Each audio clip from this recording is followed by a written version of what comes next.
Yo, magandang araw mga kap, kamusta kayong lahat? Para sa video na to ay meron tayong tatlong clients at para sa first client natin, ang gawa natin dito ay top head cornrows.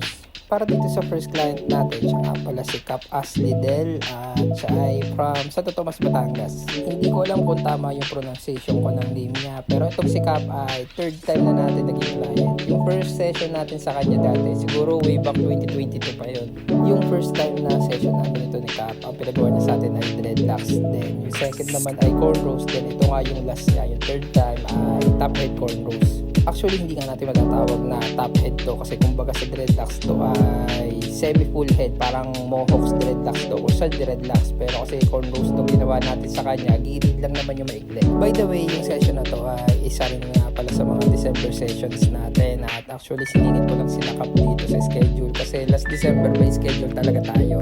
Last December kasi from December 10 to December 24 ay puno na yung schedule natin. Bali itong sinakap ay siningit lang natin sa araw kung saan yung session ay panghapon. Yung client natin nung araw na to ay naka-schedule ng hapon, so siningit ko itong sinakap sa umaga kasi yung dalawa kasi sila pupunta sa akin nung araw na to. At ito na nga pala yung final result na gawa natin kay Cap. Bali may sarili siyang reference na ginaya natin at yun, na-achieve naman natin yung gusto niyang mangyari. At katulad ng sinabi ko, dalawa silang client natin nung araw na to nung umaga, so ito na nga yung second client natin at ang gagawin naman natin dito ay basic top head cornrows lang.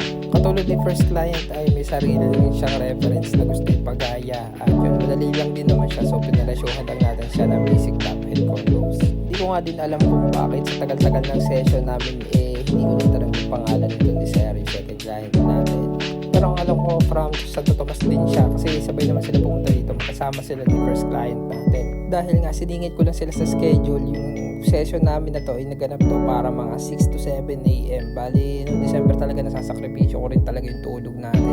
Last December kasi naging mahigpit tayo pagdating sa mga schedule, lalo na yung mga nagpapasit ng appointment, lahat yung hinihinga natin ng down payment. Tapos syempre yung mga clients natin ay hindi naman sila pare-pareho ng schedule. May mga clients tayo ng umaga, may mga clients din tayo ng gabi, at katulad din ito nila sir, may mga walk-ins tayo na sinisingit. So yun lang, ito na yung resulta na gawa natin sa second client natin sa video na to. At dito naman tayo sa third and last client natin para sa video na to. Ito nga pala yung itsura ng buhok niya at siguro naman kilala nyo pa rin to. Siya nga pala si Madam Rica from Batangas City. Ito na yung second time na i-brace natin to si Madam Rica. Yung first session kasi natin nag-walk-in siya sa atin at no choice sa pagdating sa extensions. Yung first session kasi nung pumunta siya sa atin ay wala na tayong on-hand extensions bukod sa blondie extension, so yun yung napakabit natin sa kanya. Kaya dito sa second session nagulat ako at same color din yung napili niya, so ibig sabihin lang na nagustuhan niya yung gawa natin sa kanya. Tsaka the fact na umulit siya sa atin bilang client ay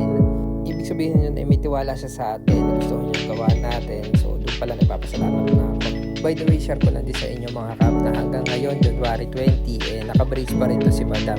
At yung session nga pa na to, naganap to ay siguro between December 15 to 20. So isang buwan na mahigit niya ginagamit itong braids natin. Kaya naman ako na-intriga kasi nagtatanong siya sa akin kung paano daw gagawin kasi medyo naglulus na raw yung braids niya. Since 1 month na nga yung braids niya, na-curious ako kung hanggang ngayon ba gamit pa rin niya. At yun, nakita ko nga sa FB Live na naka-braids pa rin siya hanggang ngayon. Doon palang sulit na sulit yung bayad talaga. Kaya kung gusto nyo rin masulit yung ibabayad nyo sa braids, ay i-message nyo lang ako mga kap. Ako po located lang sa Pusi, Lipa City, Batangas. Gumagawa po ako ng dreadlocks, afro curl, braids and cornrows.